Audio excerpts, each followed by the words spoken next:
Market ಒಂದು ಚಿಕ್ಕ pass ತಗೊಂಡಂಗೆ ಕಾಣಿಸ್ತಾ ಇದೆ. ಆದರೆ ಕೆಲವು ಸ್ಟಾಕ್ಸ್ ಮಾರ್ಕೆಟ್ ನಿಂತಿದ್ರು ಬ್ರೇಕ್ಔಟ್ಸ್ ಕೊಟ್ಟಿದ್ದಾವೆ. ಇದು ಈ ಸ್ಟಾಕ್ಸ್ಗೆ ರಿಲೇಟಿವ್ ಸ್ಟ್ರೆಂತ್ ಇದೆ ಅನ್ನೋ ಕ್ಲಿಯರ್ ಸೈನ್. ವೀಕ್ಲಿ ಬ್ರೇಕ್ಔಟ್ ಸೀರೀಸ್ಗೆ ಮತ್ತೆ ಸ್ವಾಗತ. ಇವತ್ತಿನ ನಮ್ಮ ಮೊದಲ ಸ್ಟಾಕ್ HPCL. ಸೆಪ್ಟೆಂಬರ್ 2024ರಿಂದ stock price again and again 440ರಿಂದ 450 ರೆಸಿಸ್ಟೆನ್ಸ್ ಝೋನ್ ನ ಬಳಿ ರಿಜೆಕ್ಟ್ ಆಗ್ತಾ ಬಂದಿತ್ತು. ಆದರೆ ಈ ವೀಕ್ ಚಾರ್ಟ್ ಅಂತೂ ಆ ರೇಂಜ್ ಅನ್ನು ಮುರಿದು ರೆಸಿಸ್ಟೆನ್ಸ್ ಕ್ರಾಸ್ ಮಾಡಿ ಆಲ್ ಟೈಮ್ ಹೈ ಬ್ರೇಕ್ಔಟ್ ಅನ್ನು ಕೊಟ್ಟಿದೆ. ಒಂದು ವೇಳೆ ಪ್ರೈಸ್ 420ಕ್ಕಿಂತ ಕೆಳಗಿಳಿದ್ರೆ ಟ್ರೆಂಡ್ ಇನ್ವ್ಯಾಲಿಡ್ ಆಗುತ್ತೆ. ಈಗ ನಮ್ಮ ಎರಡನೇ stock Indraprastha medical corporation.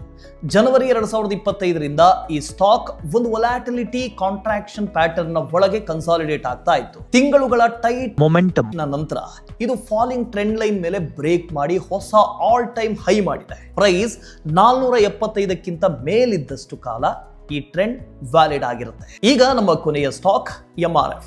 February 2024ರಿಂದ ಸ್ಟಾಕ್ 1,51,000 ಝೋನ್ ನ ಕೆಳಗೆ ಕನ್ಸಾಲಿಡೇಟ್ ಆಗ್ತಾ ಇತ್ತು.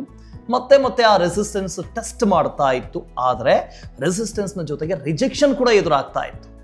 ಈ ವೀಕ್ ಅದು ಆ ರೆಸಿಸ್ಟೆನ್ಸ್ ಅನ್ನು ಮುರಿದು ಒಂದು ಹೊಸ ಆಲ್ ಟೈಮ್ ಹೈ ಬ್ರೇಕ್ಔಟ್ ಅನ್ನು ಕೊಟ್ಟಿದೆ. ಆದರೆ ಇಲ್ಲೂ ಕೂಡ ಗಮನಿಸಬೇಕು, ಪ್ರೈಸ್ 1,40,000ಕ್ಕಿಂತ ಕೆಳಗಿಳಿದ್ರೆ ಸ್ಟ್ರಕ್ಚರ್ ಇನ್ವ್ಯಾಲಿಡ್ ಆಗುತ್ತೆ. ಹಾಗಾದ್ರೆ ನೀವು ಈ ವೀಕ್ ಯಾವ ಸೆಕ್ಟರ್ಸ್ ಮತ್ತು ಸ್ಟಾಕ್ಸ್ ಟ್ರ್ಯಾಕ್ ಮಾಡ್ತಾ ಇದ್ರಿ?